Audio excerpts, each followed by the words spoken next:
Ama şu an ocağım burada yok. Evet yani bu bizim için de çok farklı bir deneyim oldu. Kesinlikle. Ormanların en güzel halini görüyorduk, bu halini de gördük. Ve bu halini hiç sevmedim.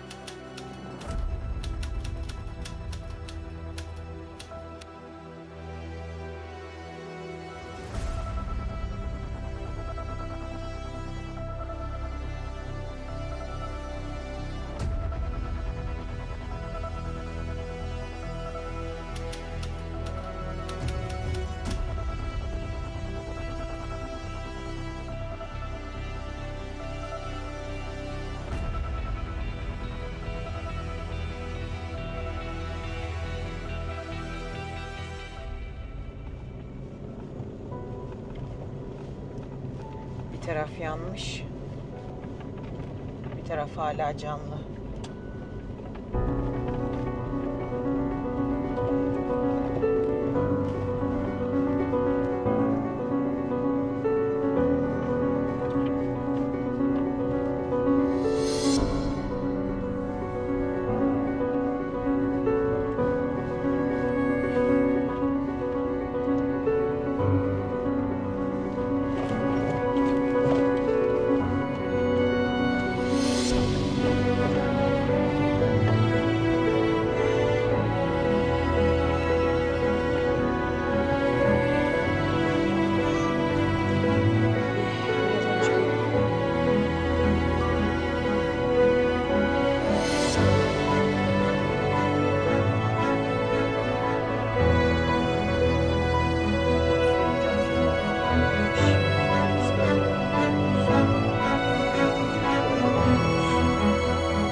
Kokuyu alıyor musun?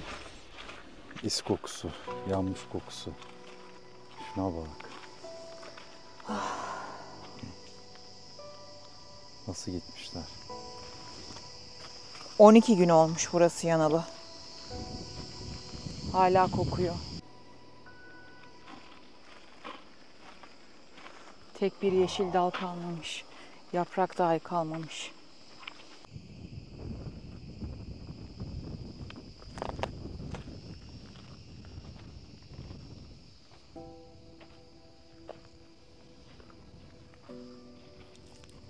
Ay.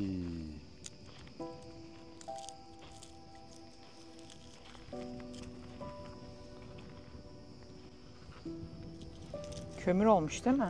Kömür olmuş. Bak buradan reçine bırakıyor. Gördün mü? Kapı şeyi var burada. Buraya ağaç bir şey atmışlar. Bu da yanmış. Kömür olmuş.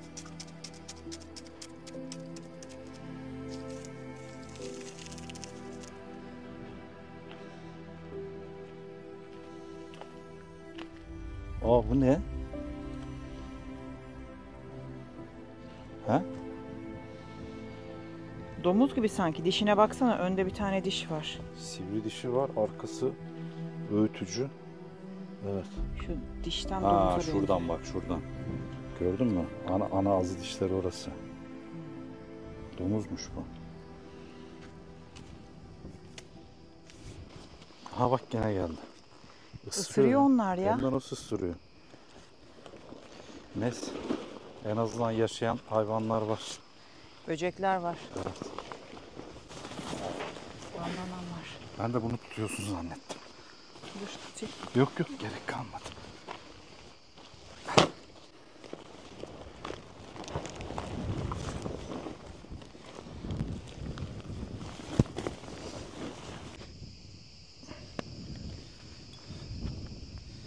Fena sıcak.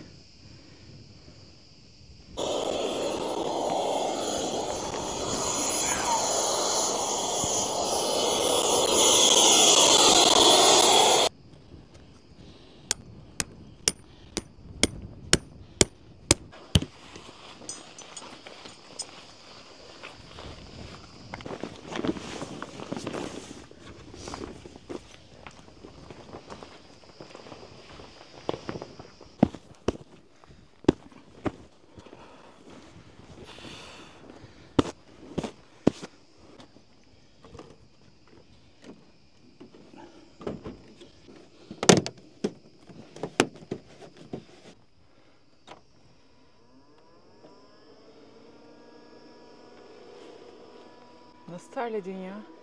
Sıcak. 41 derece şu an. Bak 41 derece gösteriyor.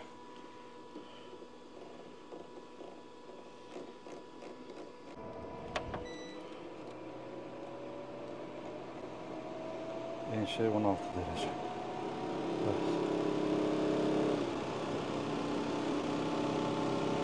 39'a düştü. Su tahliyesi mi? Evet.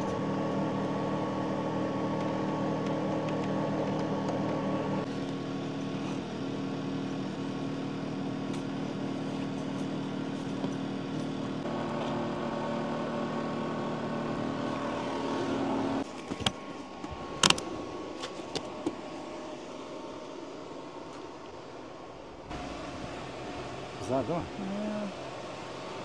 Ne kadar soğuk. Soğutuyor, soğutuyor.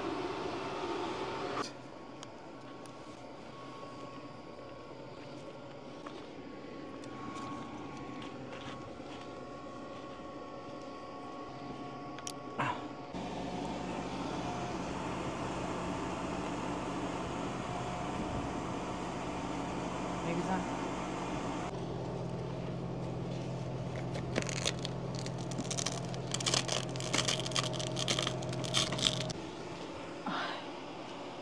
Nasıl? Rahatladın mı biraz? He? Biraz rahatlatıyor mu? Tam önüne geçmeyince rahatlatmıyor ama. Ah! Isırıyor. Aşkım ısırıyor. Nerede nerede? Boynumda, boynumda. Ay evet bunlar çok kötü ısırıyor. Oh! Ah çok acıdı.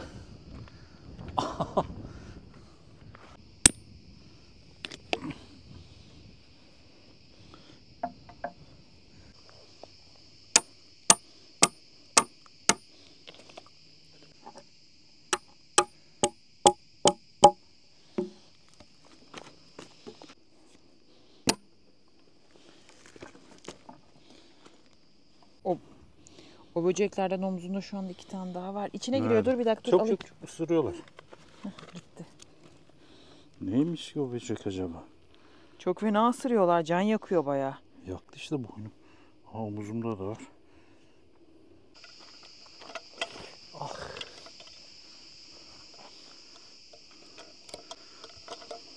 Yine mi ısırdılar? Abi niye ısırıyor bunlar ya?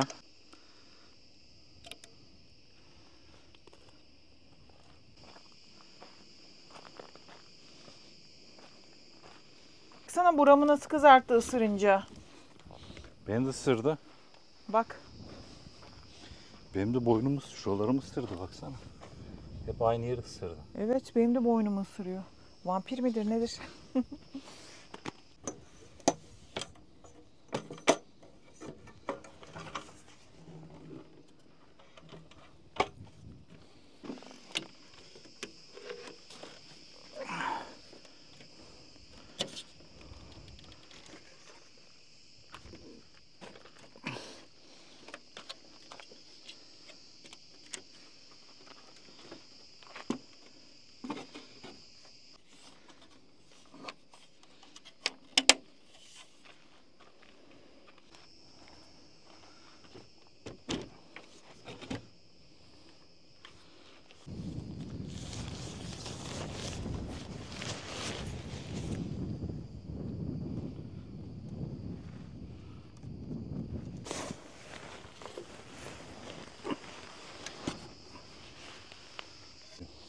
Cam kırıkları, plastik şişeler. Su Hepsi dolu duruyor. plastik şişeler. Su dolu plastik şişe mercek görevi gördüğü için oda yangını çıkartıyor, biliyor musun? Kesinlikle.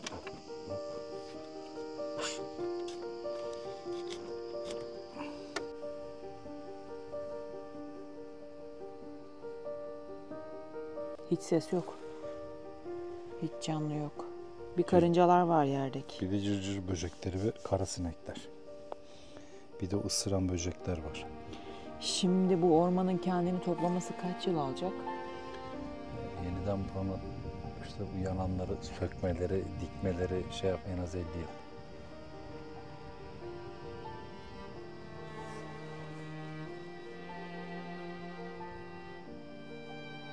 Yani genç ağaçların hepsi yanmış. Gençler haricinde yaşlılar da yanmış. Bizim arkamızdaki 50 yıllık var. Tabii canım, baksana gövdesine. Şuraya bak. Orası da komple yanmış.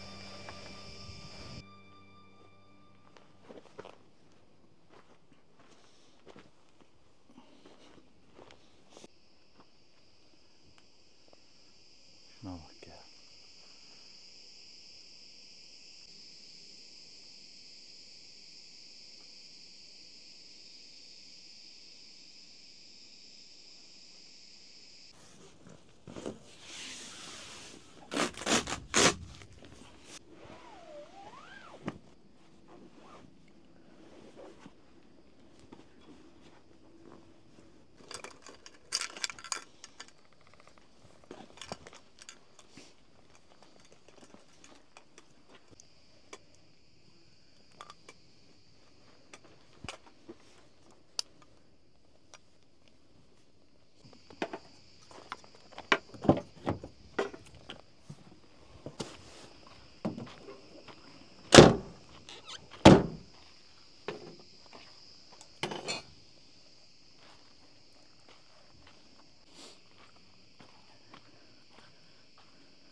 Sanki bazı yerlerden hala duman çıkıyor. Duman çıkıyor gibi, acaba yandığı için küllerin renginden dolayı mı öyle? Ama yanan yerleri görüyor musun? Ağaç diplerinin altını. Evet, hep cam şişeler var. Hep cam şişe. Atmayın, lütfen atmayın. Getirdiğiniz gibi geri götürün. Sigara izmariti, bir de bu enerji nakil hatları. Onlardan çıkan kıvılcımlar. Hatta Maalesef. burası ile ilgili şöyle söylediler. Buranın yanma sebebi o enerji nakil hatlarından, o elektrik direklerinden çıkan kıvılcımdan dolayı burası yanmış. Söndürülmüş, kontrol altına alınmış. Sonra birisi atıklarını yakarken tekrar yangın şiddetlenmiş rüzgarın yardımıyla. Yani buranın halkı öyle söyledi. Şimdi burası muhtemelen yanmadan önce komple yapraklı bir yermiş. Cam şişelerini görüyor musunuz?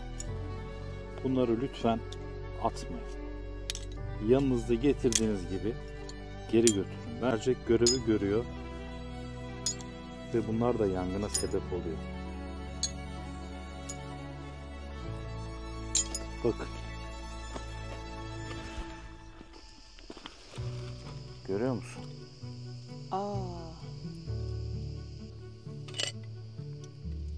Nasıl gömülmüş? Demek ki o kadar kül olmuş. Ah, bir şey olmuş mu? Evet, isi olmuş. Bu ağacın gölgesinde oturup keyif yapıp çöpleri de buraya koyuyorlarmış. Orman yangınlarının %99'u insanlar yüzünden çıkıyor. Kesinlikle.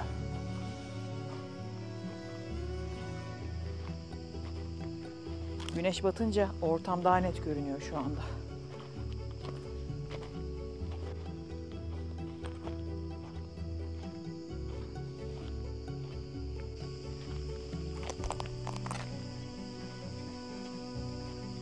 Bak. Görüyor musun? O ne? İtfaiyenin hortumları bile yanmış yani.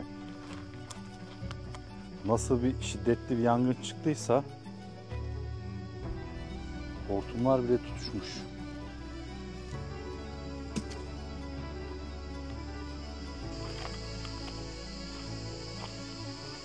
Ya buradaki canlıların hepsi yuvasını kaybetti. Kimisi öldü. Nasıl ağlıyor görüyor musun? Nasıl özünü bırakıyorlar. Yani yaşamaya çalışıyor şu anda.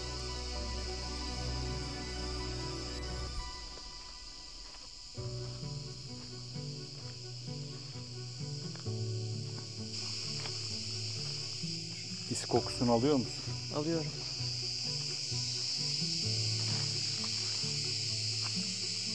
Baksana her bastığım yerden nasıl kül çıkıyor.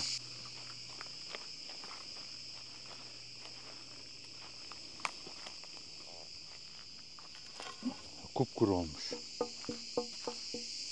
Bak şu kısımları yanmış. Yanan yerler muhtemelen oralardan kopmuş. Yere düşmüş.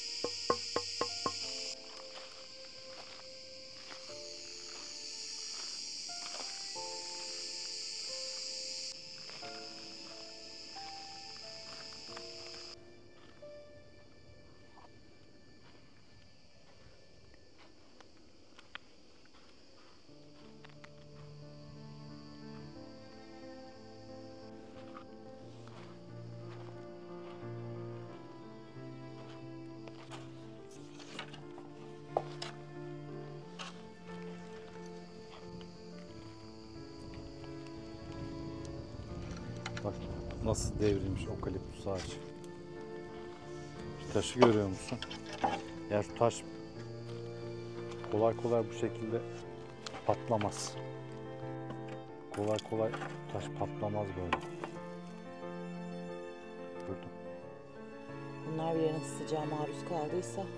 İşte hepsi toprak altına kaçmış. Evet.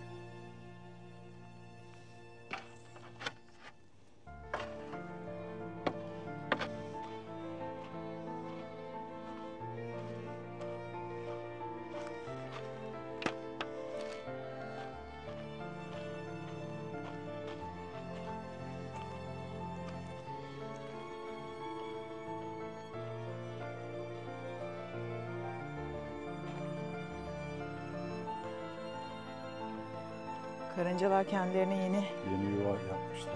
evet, tekrar hayata tutunmaya çalışıyorlar.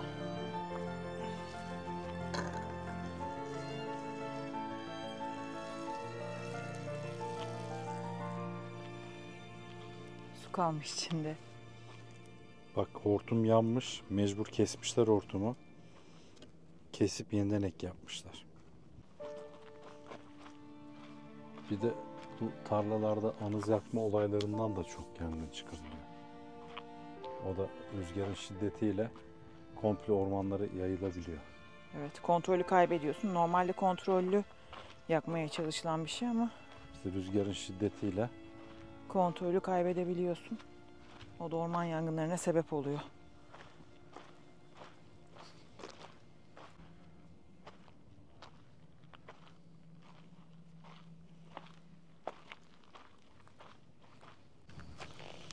bir şey de burada var.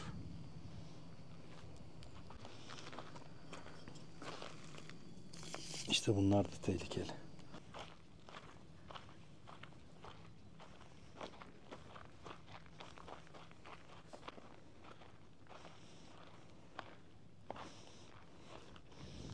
Bak burada da su dolu bir şişe.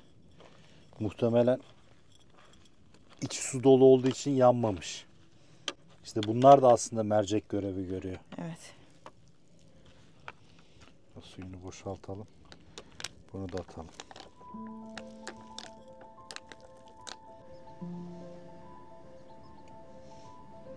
Nasıl yol yapmışlar bak.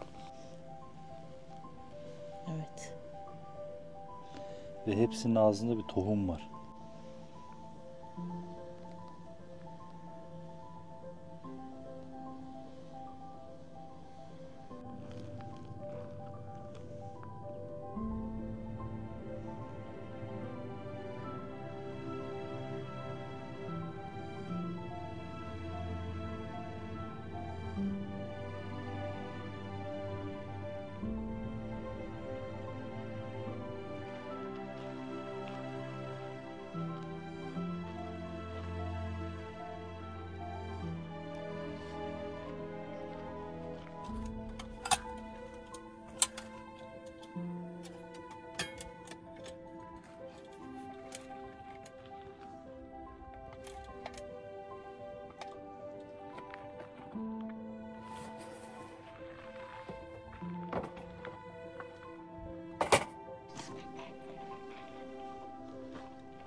Burnumdan bu is kokusu uzun bir süre gitmeyecek. Benim de.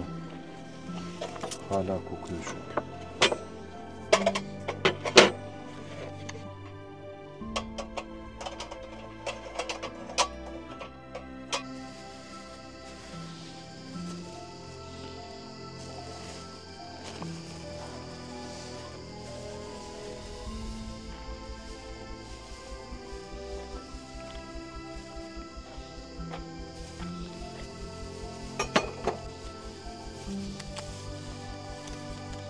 Bir tane yeter mi biber?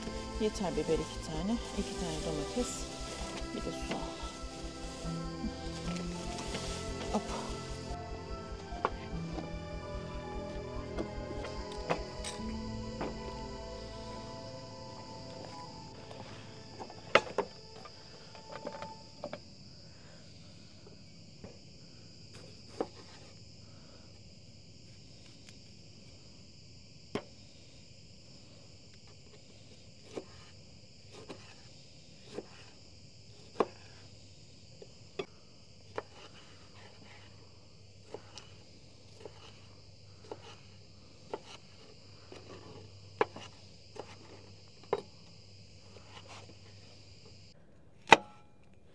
Bak 12 gün geçmesine rağmen yolda gelirken kök hala için yanıyordu, gördün mü? Duman çıkıyor. İşte o da şeyden kaynaklı. Hala kökleri yanıyor.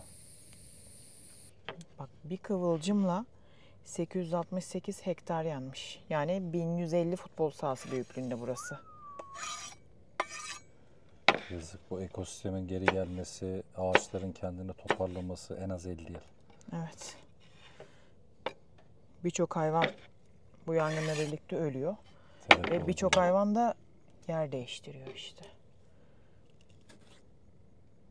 Ben şu şeyleri kapatayım, sineklikleri de şey girmesin içeri.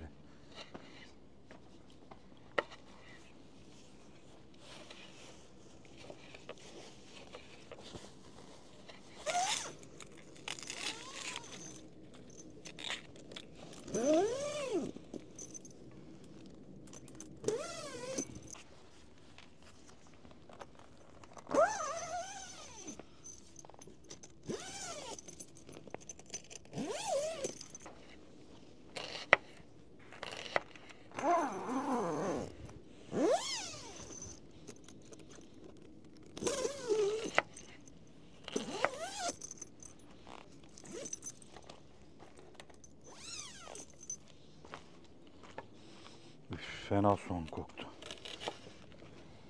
Ben hala is kokusu alıyorum.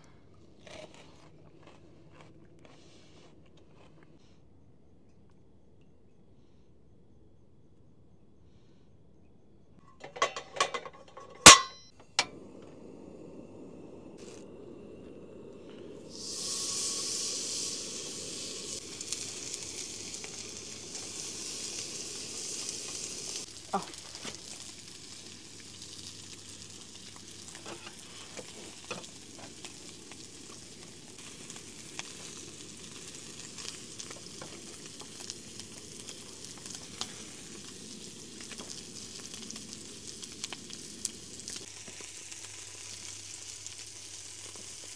Onun üstünden alıp yiyebiliriz. Olur. Soğumaz böylece.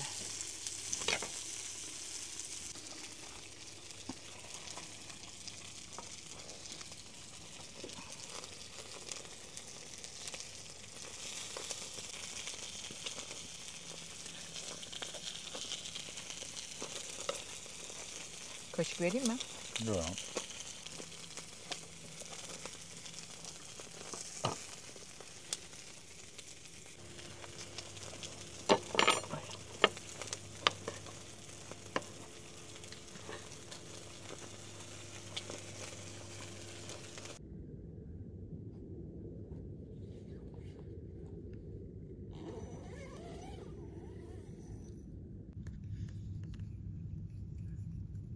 Bak. Bizim yemekten artanları nasıl alıyorlar. Biber tohumlarını işte dökmüştüm şeye. Hepsini tek tek almışlar.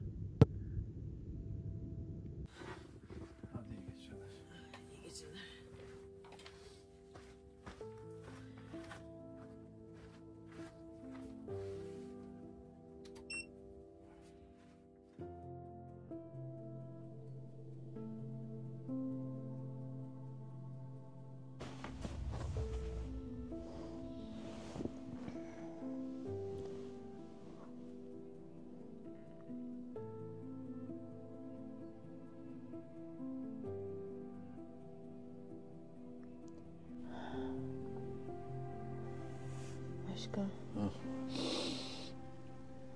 Günaydın. Günaydın. Gece ne soğuktu ya. Su var. Ben terledim de. Sen tulumla yattım ben. Ne battı bir kere. Şimdi sıcak oldu.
Nasıl kokuyor?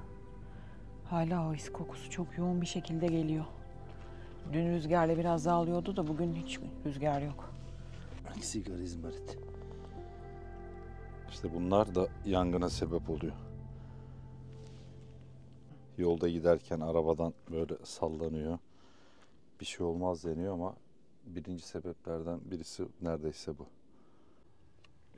Geçen kampta sana söylemiştim ya bu sene ilk kez bu kadar kurak diye. Çünkü bu ağaç gölgelerinden dolayı toprakta buharlaşma olmuyor.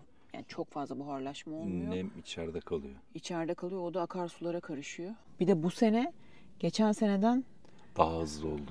daha erken başladı bu yangınlar.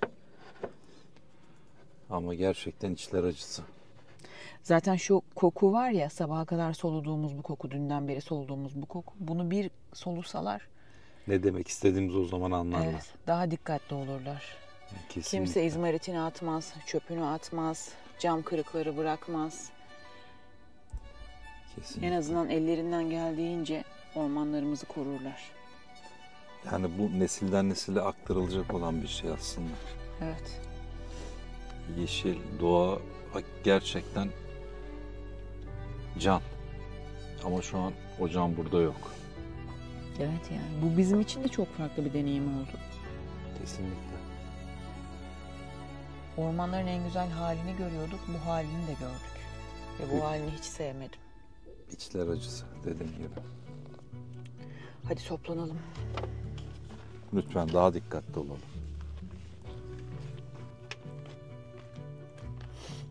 ...2023'ten 2024'e geçtiğimizde çıkan orman yangını sayısı oranlarında %47'lik bir artış gerçekleşmiş. Yanan alan sayısında da %77'lik bir artış gerçekleşmiş. İçler acısı.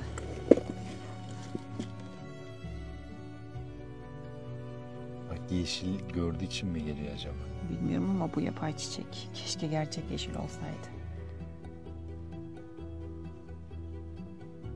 Bak nereye çıktı.